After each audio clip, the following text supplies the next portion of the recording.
Move up. Hey guys, welcome to another reaction video. This time we're going to be reacting to Matt Pat's one of his most popular videos on game theory, Why Mario is Mental Part 1. Part 2 will be out later on. But tonight I'm going to be doing Part 1, and I will be speaking quiet because it is late and my folks are asleep right now. So anyway, let's get into the video, shall we? Over Walter White, there's a new anti-hero in town, and his name is Mario Jumpman Mario. I never watched Breaking Bad, honestly. I like total drama.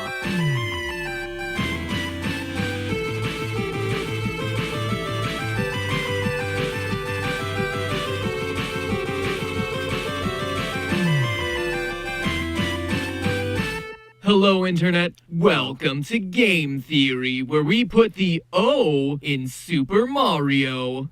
Sorry, Super Mario. More like super villain, because behind those plump cheeks, that bulbous nose, and that 80s porn star mustache is a truly evil man. And let me make it clear, no, that's not a joke. This isn't a psych, fooled you guys moment like we did when we were disproving Mario's communist connections, nor is this mere speculation like when we looked at the franchise's link to staged kidnappings. No, after doing the research, I am convinced that this so-called hero of the Mushroom Kingdom is in fact a murderous, womanizing animal abuser, a cruel, misanthropic sociopath. Do I have your attention now? Get ready to have your worlds rocked, theorists, because this one is going to be a doozy that will forever change how you feel about gaming's biggest mascot. The warning signs were present from the very beginning. Donkey Kong for the arcade featured Mario's first appearance, but even in those early days,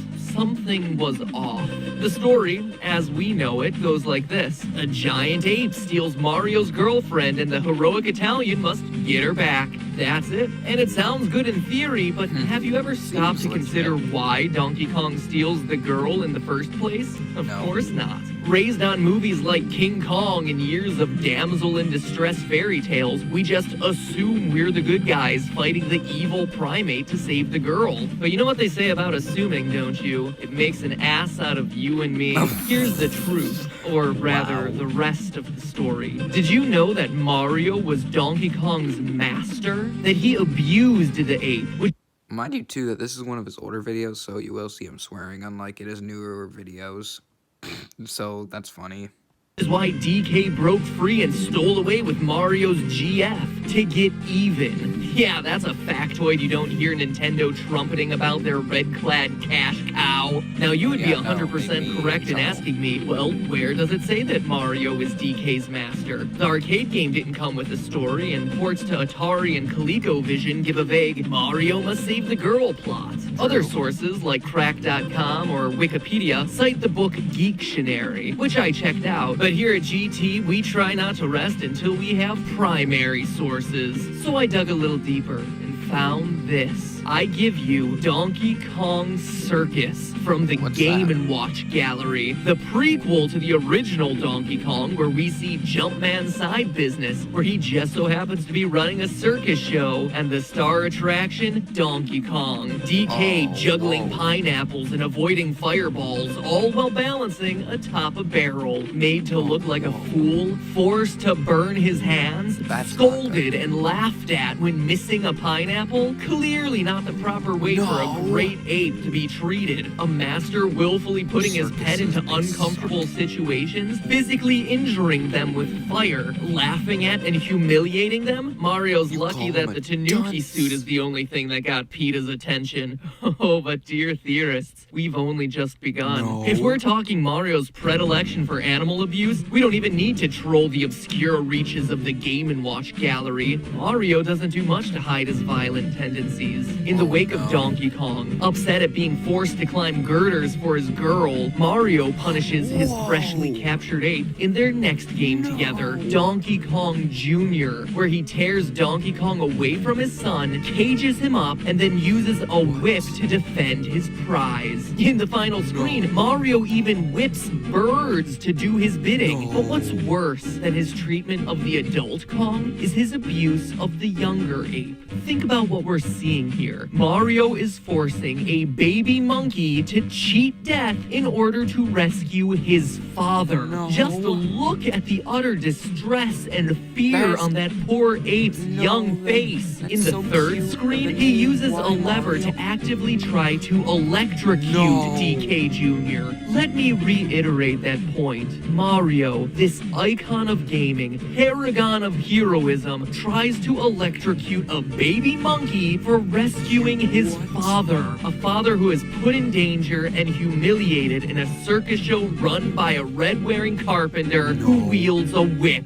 This is the behavior that we have ignored and overlooked, dear gamers, and this is the information that Nintendo has been happy to silently sweep under the rug. But wait, that's not all. We're pulling all the skeletons out of the closet this time. Mario is an equal opportunity animal abuser. He also hates insects. Take, for instance, wigglers, innocent, happy caterpillars that, across the Mario franchise, show absolutely zero intentions of ever hurting Mario. They have daisies on their heads, for crying out loud. And what does our hero do? He ruins their home, not once, but twice, in both Super Mario 64 and Super Mario Sunshine. Then, after trashing their homes, he proceeds to jump on them, crushing them to death. An innocent creature who did nothing wrong but get upset when his home was violated. From this perspective, Mario is no better than a child burning ants with a magnifying glass, torturing small insects just for fun. And wigglers are only one of multiple examples. That's not even mentioning creatures like cheap-cheeps, fish who are just swimming around peacefully, not even attacking Mario, who get targeted, burned alive by Mario's fiery vengeance. But let's cut the guy some slack. Wigglers and the rest are quote-unquote enemies in the game because, you know, Mario's supposedly the hero and stuff. What's inexcusable, though, is his mistreatment of his family and his allies. Take, for instance, the Yoshi. We learn in the beginning of Yoshi's Island that these cute dinos are responsible for saving Mario's life. To recap, a stork drops baby Mario, who, as luck would have it, lands safely on the back of a Yoshi. The rest of the game has a team of Yoshis risking their lives to reunite the baby with his kidnapped brother, then delivering the two back to their parents. A cute story, right? Heartwarming. Gets you right there. Well, fast forward to adult Mario, hopping once more atop his trusted and loyal friend to save the day, and he just punched him. Look again. Mario punches the Yoshis to get them to extend their tongue. You can even see the Yoshi flinch before it happens. He is physically beating this animal to get it to do what he wants it to do. And let's not forget that Mario will drop a Yoshi into a pit without hesitation, just to get a couple extra inches out of his jump. A pit that, time and time again, has clearly been shown to result in death. Once again, we don't just see animal abuse, we see family abuse. Lest we forget, this is Yoshi, the same creature who had to deal with this and this to keep baby Mario safe. These tender-hearted dinosaurs are practically family, and what do they get? A punch and a pit. Disposable like tissues. If only they had fed that obnoxious baby to a piranha plant, the Mushroom Kingdom would be a happier and safer place. Speaking of abusing family, though, this next one, in my opinion, is Mario's worst sin, his treatment of Luigi. Now, stop for a minute and look at this guy. He's an adorable evil coward, an awkward wannabe hero who thinks the world of his brother. Powerful. Look at the way he reacts at the end of Luigi's mansion when he sees his brother is safe. Even though it's told mostly through gestures and goofy sounds, his joy is moving. Without doubt, Luigi is one of the sweetest, most genuine characters in gaming. In Paper Mario, you can read his secret diary, which goes on and on for pages about how much he admires Mario. Reading a secret diary, that's actually kind of creepy. How much he wishes he could go on these adventures, how he's asked over and over to be included on the next big quest. And what we read is that Mario has crushed those dreams, crushed them like the thousands of Goombas he's crushed under his fat Italian weight, denying his brother any chance of fulfilling his dreams, of living a happy life. But it gets worse than sheer neglect. Look at the ending of New Super Mario Bros. Wii. Luigi flies in, offers Mario and Peach room in his balloon, and then they just fly off without him. They don't acknowledge his existence. They don't thank him. They don't invite him to fly with them. They just flat out You know what? Peach isn't innocent on this either. She ignored him too, mind you.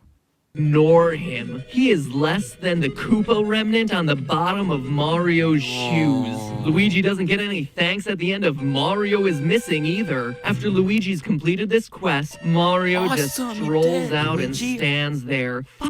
Stands there, no thank you, no nothing, just staring at his brother like, I hope you liked the lamest adventure in our franchise, bro, because that's the most you're ever going to get. But what's disgusting, and I mean disgusting, is Mario's behavior at the end of Mario Power Tennis. Yeah, we're pulling out the real obscure games to get to the heart of this jack. I actually used to have a GameCube when I was little. That was one of the systems I grew up with, actually, with the other being the Wii and the Wii U.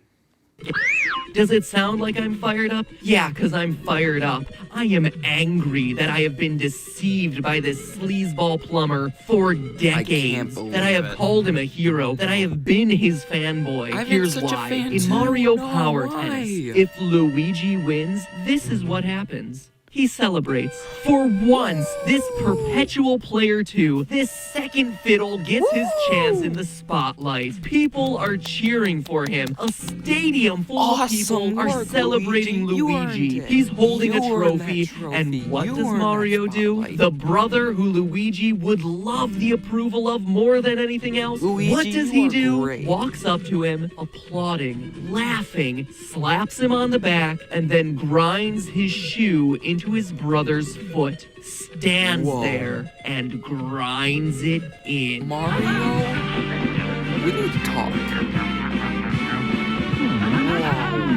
Still smiling, still laughing. He's so unfeeling, so bereft of love or affection for anything or anyone, even his own brother. He's unwilling to let Luigi have even this smallest of victory in a game that no one cares about. And look at Luigi. His moment of glory is ruined. A brother he thought would be proud of him in this moment of victory instead trashes upon it. It flies completely against everything Luigi has ever associated with his brother, and the look on his face proves it. He's confused, he's bewildered, and we should be too. It's okay, Luigi. No matter what, I'm proud of you. You earned that. You know that? You earned it. You're the real hero around here, man. You're the real pure-hearted hero. Luigi is the absolute best. Lied to. And if nothing else I've talked about today shows Mario's disturbing, cruel nature, You already convinced me. this moment, this willingness to smile in your face while doing something completely awful and selfish shows how evil he is. And you know what? There's more. Lots more. Besides torturing monkeys, besides destroying the homes of animals, beyond beating and killing dinosaurs, and beyond being a cruel, heartless brother, Mario's sins continue. So join me next week Yes, next week as we conclude our trial of gaming's biggest icon, exposing his fondness for women and murder. Have I convinced you yet? If not, Yes. there's still plenty more to go. In the meantime, it's just a theory. A game theory. Thanks for watching. Seriously though, have I convinced you? Click on one to vote. And before you do, make sure you subscribe so that you don't miss next I already subbed, and you did convince me that he's evil, yes. week's thrilling conclusion. And last time, Charmander won by 3% over Squirtle. Bulbasaur, sadly, didn't have a chance. Well, that was my reaction to Mario is Mental Part 1. Wow, that was one heck of a video, guys. Let me know in the comments if you agree, and also if you agree with me that Mario is evil and that Luigi really is the better of the better of the two brothers. Also, let me know in the comments who your favorite character is. As you know, my first favorite is Yoshi. My second favorite is Luigi. Honestly, because actually Mario might be my least favorite now because of this. Good lord, that is brutal. He is brutal. His rap sheet's miles long. But hey guys, stay tuned for part 2, and I'll catch you guys later. See ya.